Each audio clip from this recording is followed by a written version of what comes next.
اعوذ باللہ من الشیطان الرجیم بسم اللہ الرحمن الرحیم رب اشرح لی صدری ویسر لی امری واحلل عقدۃ من لسانی یفقہوا قولی۔ السلام علیکم ورحمۃ اللہ وبرکاتہ۔ اللہ رب العزت ہم سب کو بہترین ایمانی حالات میں رکھے، اللہ تعالی ہم سب سے راضی ہو جائے، آمین ثم آمین۔ بات کرتے ہیں دنیا کی معزز ترین ہستی کے بارے میں۔ اس دنیا میں سب سے معزز ہستی رسول اللہ صلی اللہ علیہ وآلہ وسلم کی ہے، کہ جن کے بارے میں رب العزت نے خود فرما دیا کہ ہم نے آپ کے لیے آپ کے ذکر کو بلند کر دیا۔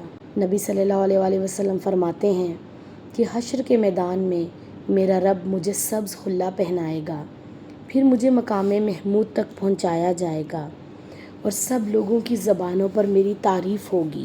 اس دنیا میں، اس جہاں میں سب سے زیادہ تعریف اللہ رب العزت کی ہے، اور اس کے بعد نبی صلی اللہ علیہ وآلہ وسلم جو کہ خاتم النبیین ہیں، اللہ تعالیٰ کے پیارے نبی، اللہ کے بندے، ان کی تعریف ہے۔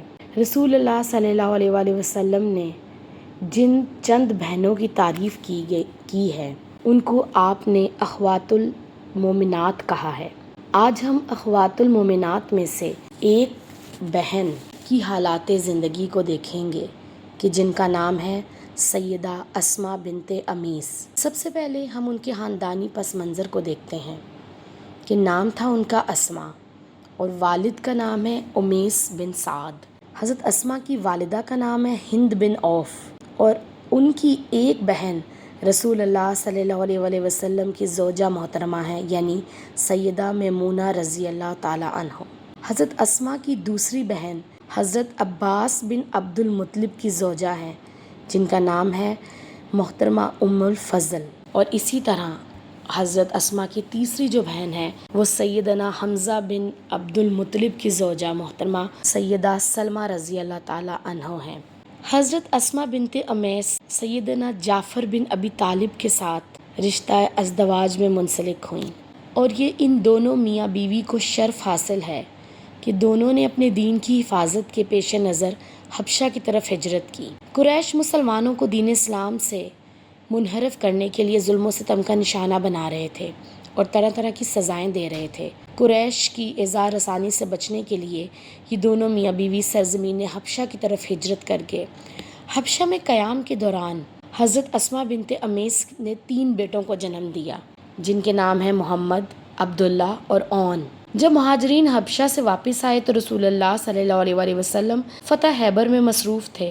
جب رسول اللہ نے خیبر کو فتح کر لیا تو آپ کو حبشہ سے مہاجرین کے واپس آنے کی اطلاع دی گئی۔ جب رسول اللہ نے مدینہ منورہ پہنچ کر جعفر بن ابی طالب کو دیکھا تو اس کے ماتھے کو چوما، اس سے گلے ملے اور فرمایا، مجھے معلوم نہیں کہ مجھے زیادہ خوشی فتح خیبر کی ہو رہی ہے یا جعفر کے واپس آنے کی۔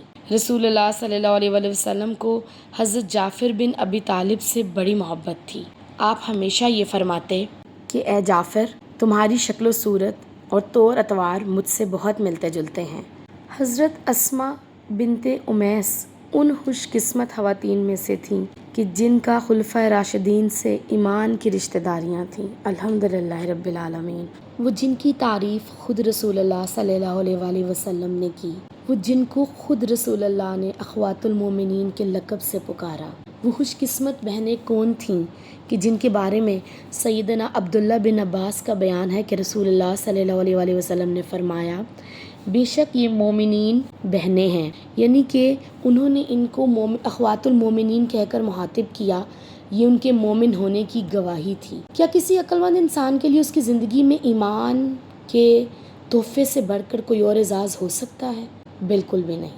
یہ 4 بہنیں تاریخ میں بہت خوش قسمت ہیں، حضرت میمونہ، حضرت ام فضل، حضرت سلمہ اور حضرت اسماء بنت امیس۔ ان 4 کا تعلق رسول اللہ صلی اللہ علیہ وآلہ وسلم سے بہت گہرا ہے۔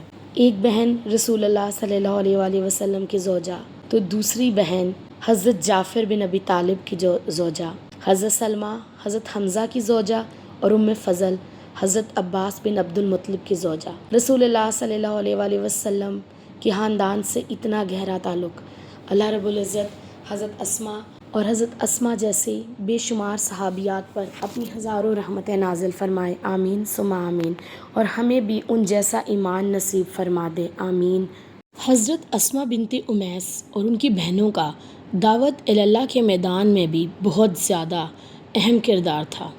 خواتین میں دین اسلام کی نشر و اشاعت میں انہوں نے نمایاں کردار ادا کیا۔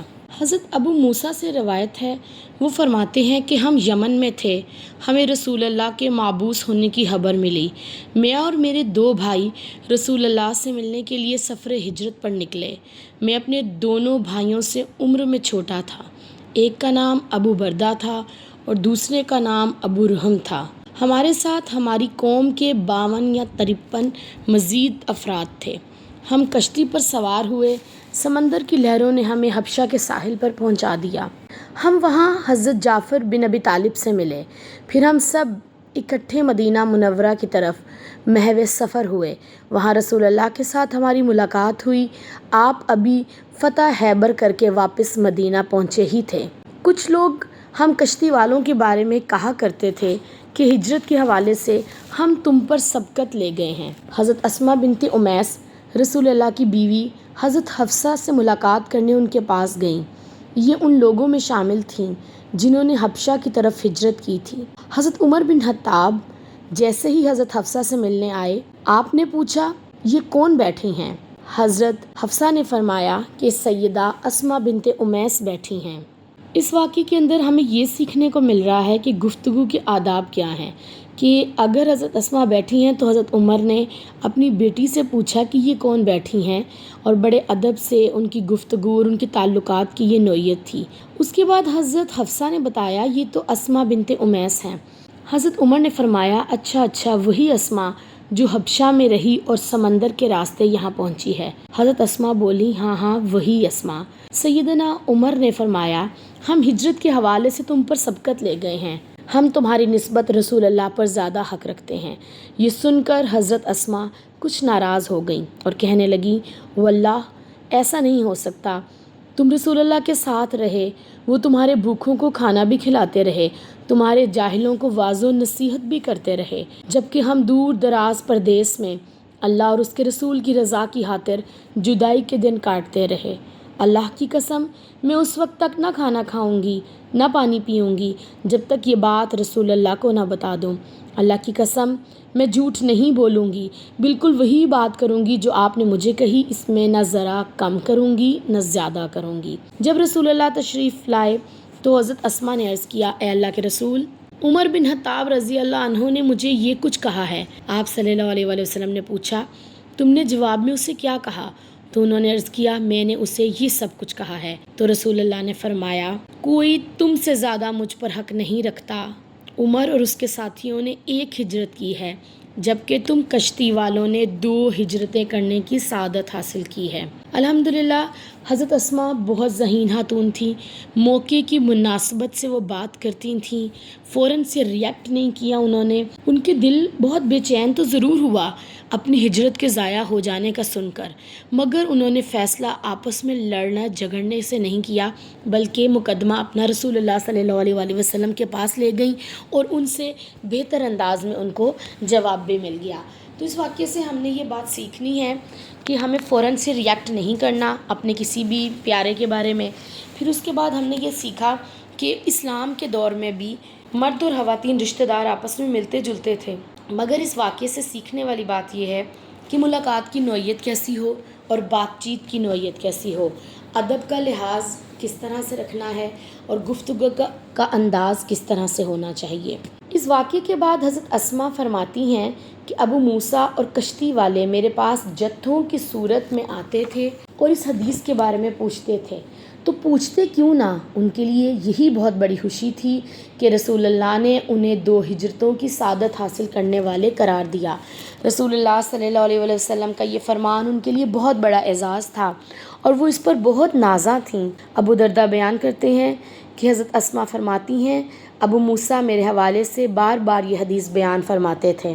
وہ بہت خوش قسمت خاتون تھیں کہ جن کے بارے میں اللہ کے نبی نے 2 بشارتیں دیں کہ انہیں 2 ہجرتوں کا ثواب ملا ہے۔ لیکن یہاں رکیے، ایک بار ٹھہر کے سوچئے کہ وہ خوش قسمت کیوں بنی، کیونکہ انہیں رب پر بھروسہ تھا، انہیں رب پر یقین تھا، انہوں نے اللہ کے دین کی خاطر ہجرت کی تھی، انہوں نے اللہ کی خاطر اپنے پیاروں کو گنوا دیا تھا، انہوں نے اس چیز پر یقین رکھا تھا کہ جسم مٹی میں مل جانے ہیں مگر اعمال زندہ رہنے ہیں۔ انہوں نے اللہ کی خاطر اپنے شوہر کو قربان کیا، اپنے گھر، اپنے رشتوں کو قربان کیا۔ تو کیا آج ہم ایسا حوصلہ خود میں پاتے ہیں؟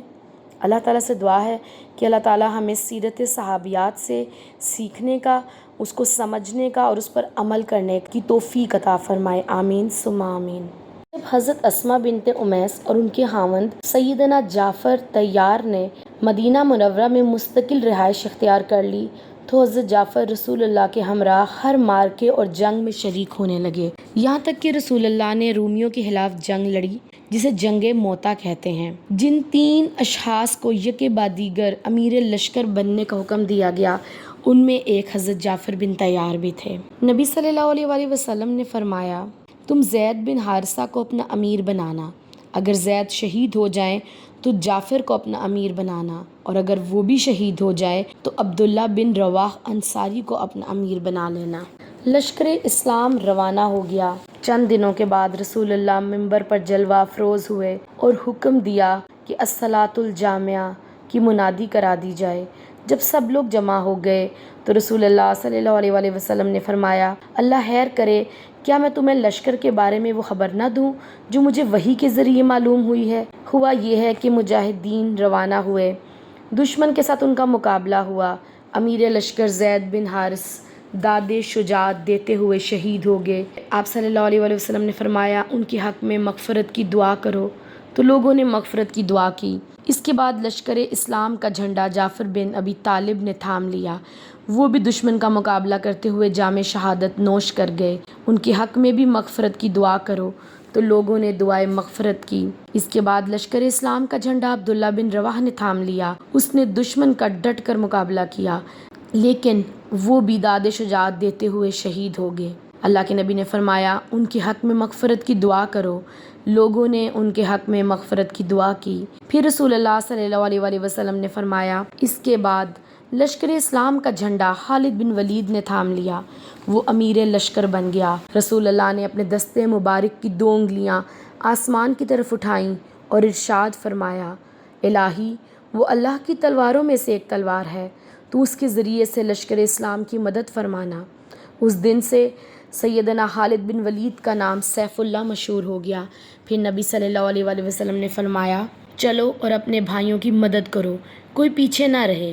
لوگ سخت گرمی میں پیدل اور سوار ہو کر چل پڑے۔ اس دور کے لوگ رسول اللہ کی بات کو کس طرح سے مانتے تھے کہ اتنی شہادتیں، اتنی زیادہ مسائل کے باوجود جیسے ہی رسول اللہ نے حکم دیا دوبارہ سے چل پڑے۔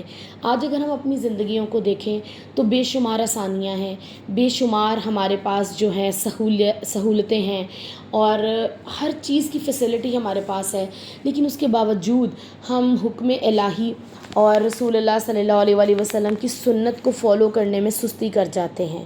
یہاں پہ رک کر ایک بار ضرور سوچئے کہ وہ لوگ جو میدان جنگ میں تھے، وہ لوگ جو اپنے پیٹ پر پتھر باندھ کر اللہ کے راستے میں لڑتے تھے، وہ لوگ جو اپنا گھر بار چھوڑ کر ہجرتیں کرتے تھے، اس کے باوجود ان کا اللہ تعالیٰ پر اتنا بھروسہ تھا، اتنی محبت تھی اللہ تعالیٰ سے کہ وہ ہر وقت، ہر جگہ، ہر پرابلم میں، ہر سچویشن میں اللہ اور اس کے رسول کی بات ماننے کو تیار تھے۔ آج زندگی میں ہمارے پاس سب کچھ ہے، گھر ہے، سہولتیں ہیں، پیسہ ہے، ایجوکیشن ہے، اسٹیٹس ہے، وقت ہے، اس کے باوجود اللہ تعالیٰ اور اس کے نبی کی سنتوں کو فالو کرنے کے لیے نہ وقت ہے، نہ ہم وہ عزم کرتے ہیں، نہ وہ ارادہ کرتے ہیں۔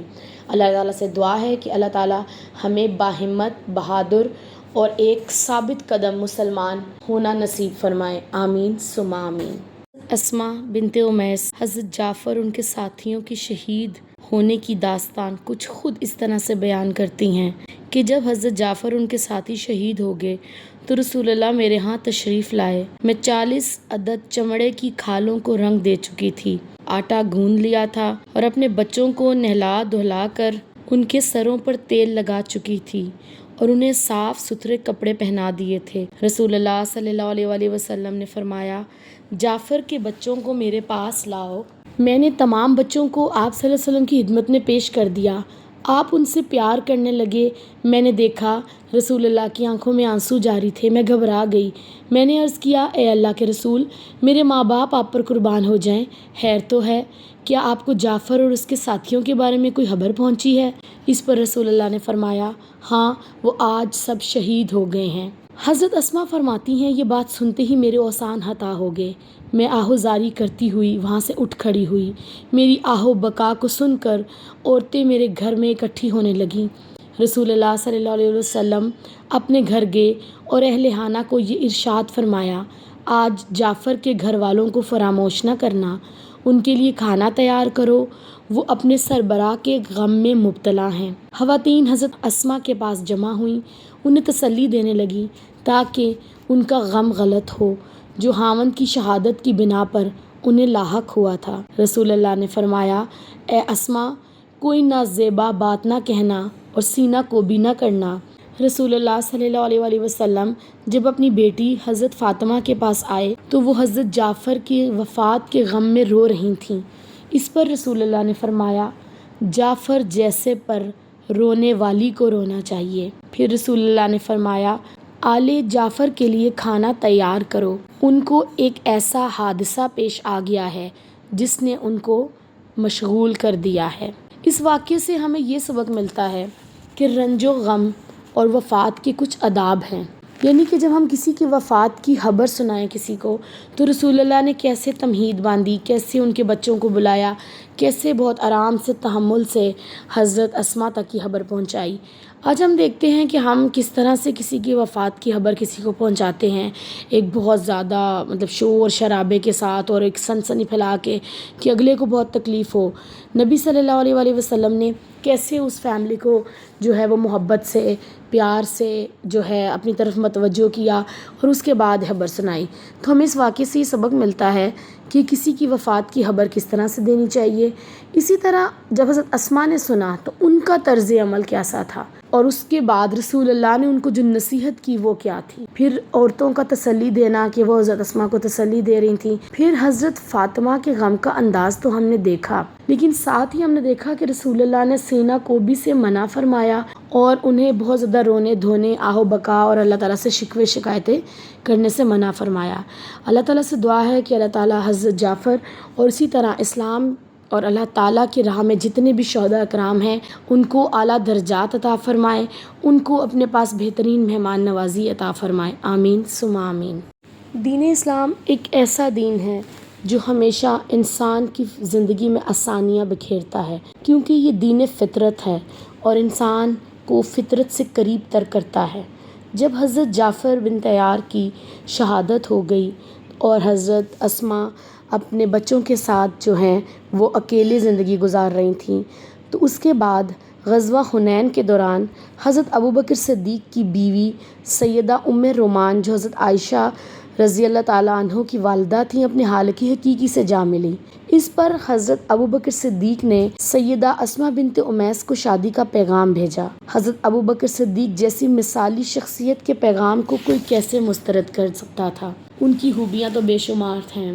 حضرت اسماء اس جلیل القدر ہستی کے گھر داخل ہوئیں جس نے سب سے پہلے نور ایمان سے اپنے دل کو منور کیا تھا اور اپنی آنکھوں کو ٹھنڈا کیا تھا۔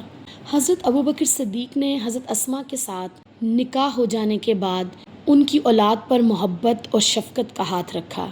شادی کے بعد حجۃ الوداع کے لیے جاتے ہوئے راستے میں حضرت اسماء کے ہاں محمد بن ابی بکر صدیق نے جنم لیا۔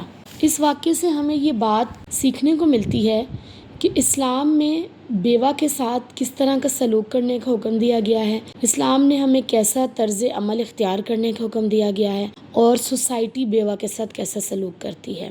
اچھا، یہاں پہ دو پہلو نکلتے ہیں۔ پہلی بات تو بیوہ کے نکاح کو بہت ہی برا سمجھا جاتا ہے۔ دوسری بات، اگر اس کے لیے کوئی رشتہ آ بھی جاتا ہے تو اس کے بچوں کو قبول نہیں کیا جاتا، اور جب بچوں کو قبول نہیں کیا جاتا تو عورت چاہتی ہے کہ وہ اکیلے ہی زندگی گزار لے، کیونکہ وہ بچوں کے لیے شادی کرنا چاہتی ہے اور بچوں کو قبول نہیں کیا جاتا۔ جبکہ ہم سوسائٹی میں دیکھتے ہیں کہ اگر ایک مرد شادی کرتا ہے نا کسی عورت کے ساتھ، چاہے وہ بیوہ ہو، چاہے وہ متعلقہ ہو، چاہے وہ کنواری ہو، تو وہ چاہتا ہے کہ اگر وہ پہلے سے میرڈ شخص ہے کہ یہ عورت میرے بچوں کو سنبھالے، میرے بچوں کو دیکھے، ان کو اون کرے، ان کے کام کرے اور میرے گھر بار کو سنبھالے۔ لیکن سوسائٹی میں یہ بات بہت زیادہ عام ہے کہ جو خواتین میرڈ ہیں، بیوہ ہیں اور طلاق یافتہ ہیں، ان کے بچوں کو ایکسیپٹ نہیں کیا جاتا۔ تو یہاں سے آ کے اکثر خواتین جو ہیں وہ شادی سے پیچھے ہٹ جاتی ہیں، ایک کیٹیگری۔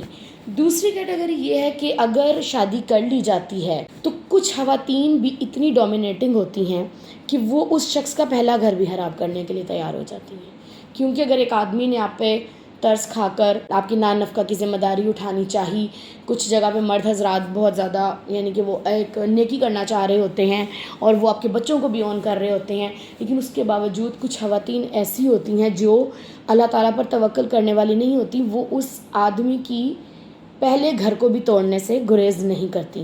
تو یہ دونوں رویے سوسائٹی میں ہمیں نظر آتے ہیں۔ میں سمجھتی ہوں بحیثیت انسان کہ نہ تو مرد ہر جگہ غلط ہوتے ہیں، نہ ہی خواتین ہر جگہ غلط ہوتی ہیں، صحیح اور غلط دونوں جگہ پہ موجود ہوتے ہیں۔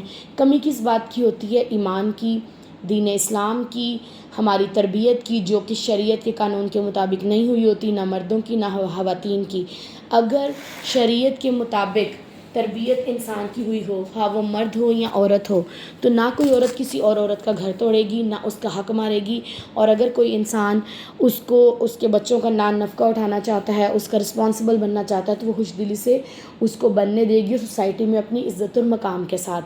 لیکن سم ٹائم یہ چیزیں بالکل نیگیٹو ہو جاتی ہیں، اسی لیے ہماری سوسائٹی میں سیکنڈ میرج کو بہت زیادہ برا سمجھا جاتا ہے۔ وہ کیوں برا سمجھا جاتا ہے؟ اللہ تعالیٰ نے تو اس چیز سے نہیں منع کیا، لیکن جو ہمارے حالات و واقعات سامنے جب آتے ہیں، جب ہم ایک کا حق مار کے دوسرے کو دیتے ہیں، جب ایک جو ہے پہلی والی بیوی اثار دکھاتے ہوئے کسی اور کو گھر لے آتی ہے تو سم ٹائم اسی کو نکال دیا جاتا ہے۔ تو ان چیزوں کو مد نظر رکھیں، اگر ہماری تربیت اسلام کے مطابق ہوئی ہو تو ہمیں یہ والے مسائل کا سامنا نہیں کرنا پڑے گا۔ بہرحال اسلام جو ہے، دین اسلام، وہ زندگی کو روکتا نہیں ہے۔ ہم نے دیکھا حضرت اسماء کی جیسے ہی وہ بیوہ ہوئیں، اللہ تعالیٰ کے حکم کے مطابق ابوبکر صدیق نے ان کو پیغام نکاح بھیجا اور ان کے بچوں کو اون کیا، اور اس کے بعد جو ہے وہ آگے سے ان کی لائف کا سلسلہ شروع ہو گیا۔ خلافت کے منصب پر فائز ہونے کے بعد حضرت ابوبکر صدیق پر پہلا مشکل مرحلہ جو پیش آیا وہ حضرت اسامہ بن زید کی امارات میں لشکر اسلام کی روانگی کا تھا۔ بعض صحابہ کرام نے یہ مطالبہ کیا کہ لشکر اسلام کا امیر کسی ایسے صحابی کو بنایا جائے جو ان سے عمر میں بڑا ہو، لیکن ابوبکر صدیق نے اس تجویز کو نہ مانا، کیونکہ آپ رسول اللہ کے کیے گئے فیصلے کو ختم کرنا پسند نہیں فرماتے تھے۔ حضرت ابوبکر صدیق لشکر اسامہ کو الوداع کہنے تھوڑی دور تک پیدل اس کے ساتھ چلے۔ مسند خلافت پر برآ جمع ہونے کے بعد حضرت ابوبکر صدیق کے لیے دوسرا مشکل مرحلہ تھا کہ جن لوگوں نے زکوٰۃ دینے سے انکار کیا ان کے ساتھ کیا سلوک کیا جائے۔ ابوبکر صدیق رضی اللہ تعالیٰ عنہ نے زکوٰۃ نہ دینے والوں کی سرکوبی کے لیے لشکر کشی کی اور ان کی اینٹ سے اینٹ بجا کر رکھ دی۔ رسول اللہ نے دین اسلام کی جو بنیادیں استوار کی تھیں، ابوبکر صدیق نے ان بنیادوں کو اور مضبوط کیا۔ نبی صلی اللہ علیہ وآلہ وسلم کی وفات کے تقریباً 2 سال تک ابوبکر صدیق رضی اللہ تعالیٰ عنہ حیات رہے۔ پھر وہ کچھ بیمار رہنا شروع ہو گئے، اور جب انہیں محسوس ہوا کہ میرا آخری وقت قریب آ گیا ہے تو انہوں نے اپنی بیوی حضرت اسماء بنت امیس کو وصیت کی کہ تم مجھے اپنے ہاتھوں سے غسل دینا، جس دن میں وفات پا جاؤں اس دن نفل روزہ نہ رکھنا۔ جب کوچ کا وقت قریب آ گیا تو ابوبکر صدیق کا چہرہ اور زیادہ چمکنے لگا۔ حضرت اسماء نے اپنے رفیق حیات کو حالت نزا میں دیکھ کر ان کے چہرے کو محبت بڑے انداز میں اپنے سینے سے لگا لیا، قرآنی آیات کی تلاوت شروع کر دی تاکہ ابوبکر صدیق کے دل کو سکون ملے۔ تھوڑی دیر بعد زندگی کی ڈور ٹوٹ گئی۔ اللہ تعالیٰ ان پر اپنی رحمت کی برکھا برسائے، ان پر اپنا فضل و کرم کرے، انہیں اپنی رضا سے نوازے، آمین۔ حضرت اسماء بنت امیس بہت زیادہ نیک اور کثرت سے روزے رکھنے والی خاتون تھیں، لیکن جس دن ان کے شوہر ابوبکر صدیق کی وفات ہوئی انہوں نے روزہ نہ رکھا اور اپنے جلیل القدر عالی مقام شوہر کی میت کو اپنے ہاتھوں سے غسل دیا۔ اس طرح انہوں نے وصیت پر عمل کرنے کی سعادت حاصل کی۔ سیدہ اسما سیدنا ابو بکر صدیق کی بہت اچھی رفیق حیات ثابت ہوئیں۔ اس واقعے سے ہمیں یہ بات پتہ چلتی ہے کہ اگر شوہر نفلی روزہ رکھنے سے منع کر دے تو عورت جو ہے وہ نفلی روزہ نہ رکھے، لیکن دونوں کی اگر مشاورت ہو تو روزے رکھے جا سکتے ہیں۔ اور دوسری بات جو ہمیں پتہ چلی اس تاریخ کے واقعے سے، اسلامی تاریخ کے واقعے سے، کہ بیوی اپنے شوہر کو غسل دے سکتی ہے۔ اچھا، یہاں پہ ایک مسکنسیپشن بہت زیادہ جو ہے سوسائٹی میں پھیلی ہوئی ہے کہ جب کوئی عورت جو ہے وہ وفات پا جاتی ہے تو اکثر آدمی کو اس کی میت کے پاس ہاتھ بھی نہیں لگانے دیا جاتا۔ کچھ جگہوں پر، سب کی بات نہیں کر رہی ہوں، کہ وہ کہتے ہیں کہ جی یہ رشتہ ٹوٹ گیا ہے اور یہ اس کے لیے اب محرم نہیں ہے، یا اس طرح سے کچھ جو ہے وہ لوگوں نے اپنے کانسیپٹ بنائے ہوئے ہیں۔ تو یہ دیکھیے، ہمیں اس واقعے سے یہ دلیل ملتی ہے، یہ ہمیں بات پتہ چلتی ہے کہ ان کی وفات کے بعد بھی ان کی بیوی کو انہوں نے وصیت کی کہ آپ مجھے غسل دینا اور آپ جو ہے وہ میرے تدفین کے مراحل کو وہ سر انجام دینا۔ تو یہ نکاح نہیں ٹوٹتا۔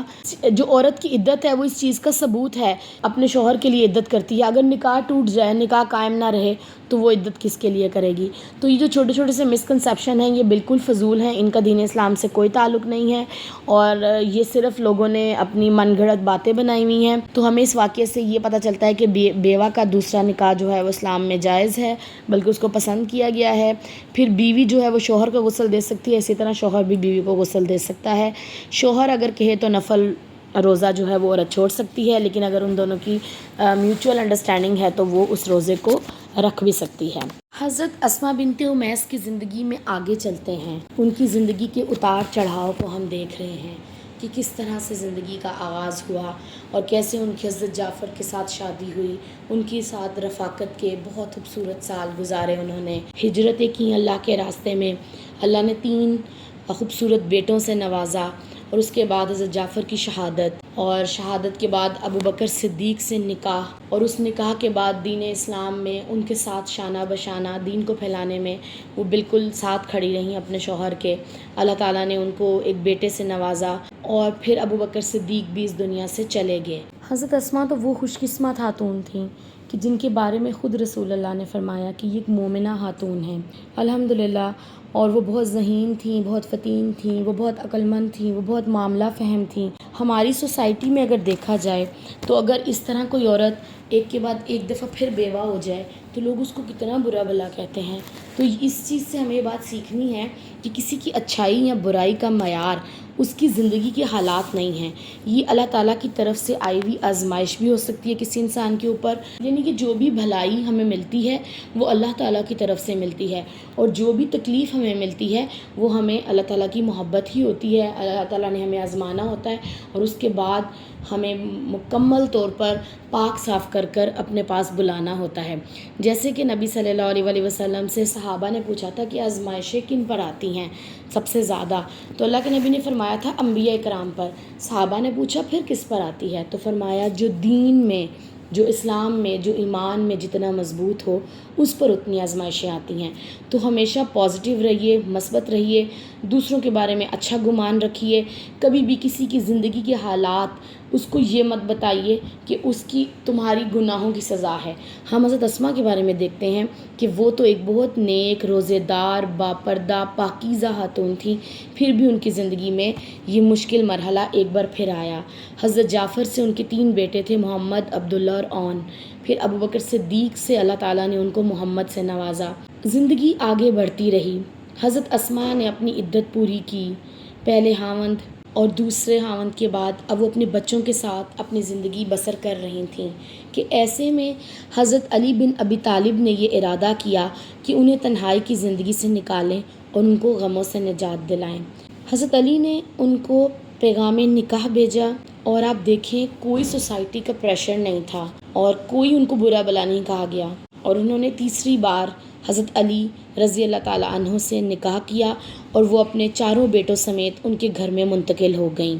حضرت علی بہت حکمت اور دانا انسان تھے۔ حضرت اسماء ان کی زندگی میں جب شامل ہوئیں تو انہوں نے بھی حضرت علی سے حکمت اور دانائی کو سیکھا۔ اس کے بعد حضرت علی ابن طالب کے افکار و خیالات کی وجہ سے حضرت اسماء کے افکار اور خیالات میں بھی پختگی آئی۔ اللہ رب العزت نے حضرت اسما اور حضرت علی کو ایک پیارے سے بیٹے سے نوازا جس کا نام یحییٰ تھا۔ حضرت علی کے ساتھ نکاح کے بعد اللہ تعالیٰ نے حضرت اسما کو ایک اور بیٹے سے نوازا، الحمدللہ۔ تو یہ تھی اسلام کے مطابق ایک بیوہ کی مثالی طرز زندگی، جہاں پہ اس کو اکیلا نہیں چھوڑا گیا اور بار بار اس کے ساتھ نکاح کیا گیا، اس کے بچوں کو اون کیا گیا، اس کو سوسائٹی میں رسپیکٹ دی گئی۔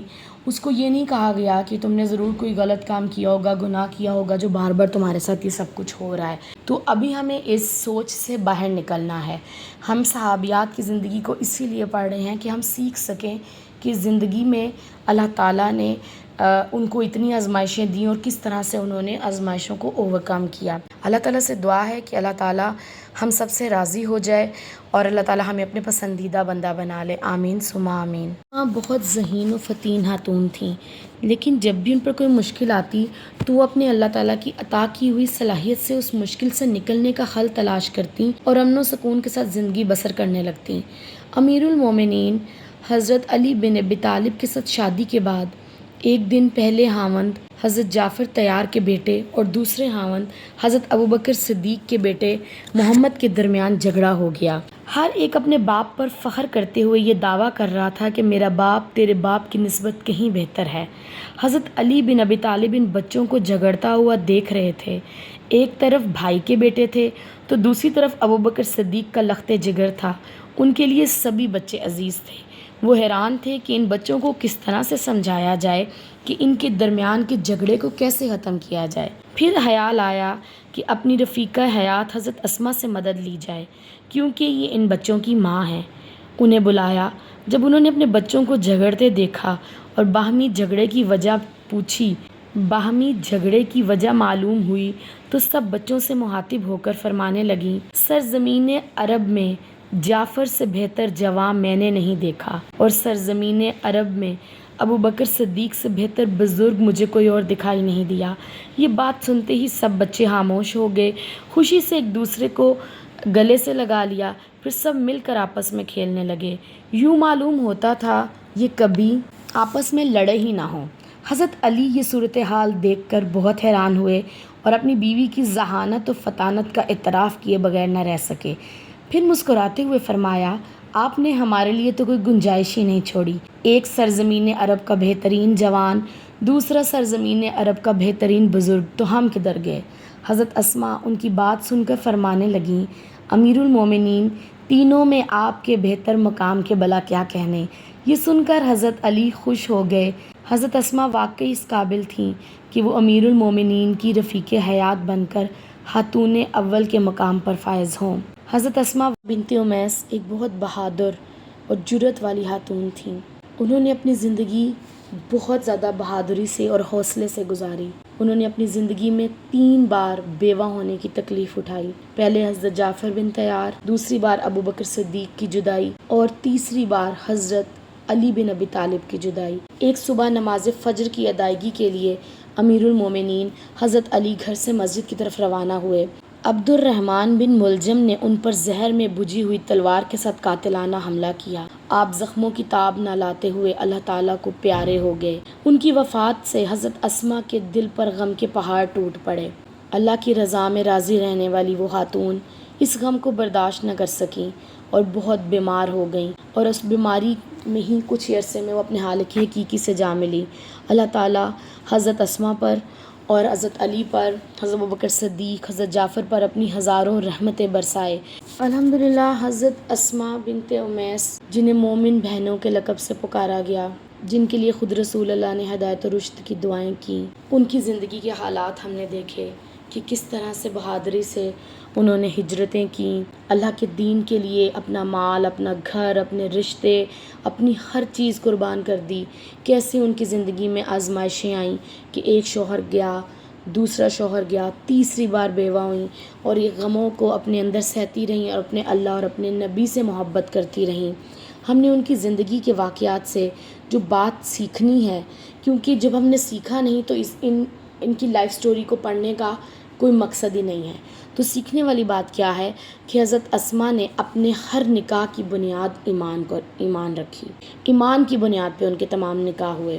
دوسری بات، انہوں نے زندگی کو خود پہ حرام یا تنگ نہیں کیا، اللہ تعالیٰ کی زمین اور یہ جو وسعت ان کو ملی انہوں نے اس کو اون کیا، اس کو اپنے لیے پسند کیا، اور اگر ان کے لیے ایمان والوں کے رشتے آئے تو انہوں نے اس چیز کو قبول کیا، اور پھر اپنے ہر شوہر کے ساتھ وفا نبھائی، ان کا ساتھ دیا، اور ان کو جو ہے زندگی میں سکون مہیا کیا۔ تیسری بات جو ہم سیکھیں گے ان کی زندگی سے، سیکھنے والی ہے کہ اسلام کی خاطر قربانیاں دینی ہیں۔ اور چوتھی بات جو سیکھنے والی ہے وہ یہ ہے کہ ایمان والوں کے دلوں میں، جسموں میں خون کے ساتھ ایمان دوڑتا ہے، الحمدللہ۔ اگلی بات جو ہم حضرت اسماء بن امیس کی زندگی سے سیکھیں گے کہ ایمان کی خوشبو کو کیسے سمیٹنا ہے اپنے دامن میں، جیسے انہوں نے سمیٹا اسی طرح ہم نے سمیٹنا ہے۔ ان کی زندگی کے واقعات سے سیکھنا ہے کہ ہماری گفتگو کس طرح کی ہونی چاہیے، گفتگو کے آداب کیا ہونے چاہیے، تعلقات کو کس طرح سے نبھانا ہے، تعلقات کے آداب کیا ہونے چاہیے۔ پھر چھٹی بات جو ہم ان کی زندگی سے سیکھیں گے انشاءاللہ کہ انعام یافتہ لوگ کیسے بنتے ہیں۔ انسان انعام یافتہ تبھی بنتا ہے نا جب وہ اللہ تعالیٰ کی پسند کیے ہوئے راستے پر، شریعت کے قانون پر چلتا ہے، تبھی وہ انعام یافتہ لوگوں میں اس کا شمار ہوتا ہے۔ اگلی بات جو ہم نے حضرت اسماء کی زندگی سے سیکھنی ہے کہ دین کی حفاظت کے لیے ہجرت ضروری ہے۔ اگر ہمیں بھی کبھی لگے کہ زندگی میں دین کی حفاظت کے لیے ضروری ہے تو ہجرت کرنی ہے انشاءاللہ، صلہ رحمی کرنی ہے، اور معاملہ فہمی ہم نے سیکھنی ہے، کیسے انہوں نے اپنے دو الگ الگ والد تھے دونوں بچوں کے، اور ان کے درمیان کس طرح سے معاملہ فہمی کی، آپس میں ان کے جھگڑے کو بڑھنے نہیں دیا بلکہ ان کو محبت سے اس لڑائی کو ختم کیا۔ پھر گفتگو کے آداب ہم نے اس چیز سے سیکھنے ہیں کہ کس نوعیت کی کس طرح سے بات، جب حضرت علی نے فرمایا کہ آپ نے تو ہمیں بالکل ہی پیچھے کر دیا، تو انہوں نے کس طرح سے معاملہ فہمی کو اپناتے ہوئے یہ ان سے کہا کہ آپ سے قابل تو اس پوری دنیا میں کوئی نہیں۔ تو ہمیں یہ باتیں سیکھنی چاہیے، ہمیں یہ باتیں آنی چاہیے، ہمیں اپنے گفتگو میں اچھے الفاظ کا استعمال کرنا چاہیے۔ اللہ تعالیٰ سے دعا ہے کہ اللہ تعالیٰ ہمیں بہترین سیکھنے اور سکھانے والا بنا دے، ہمیشہ دوسروں کی زندگیوں میں آسانیاں بانٹیں، مثبت رہیے، اللہ تعالیٰ آپ کی زندگی کو آسان کر دے گا۔ الحمدللہ، اپنا بہت زیادہ خیال رکھیے گا۔ سبحانک اللہم و بحمدک نشہد ان لا الہ الا انت نستغفرک و نتوب الیک۔ السلام علیکم ورحمۃ اللہ وبرکاتہ۔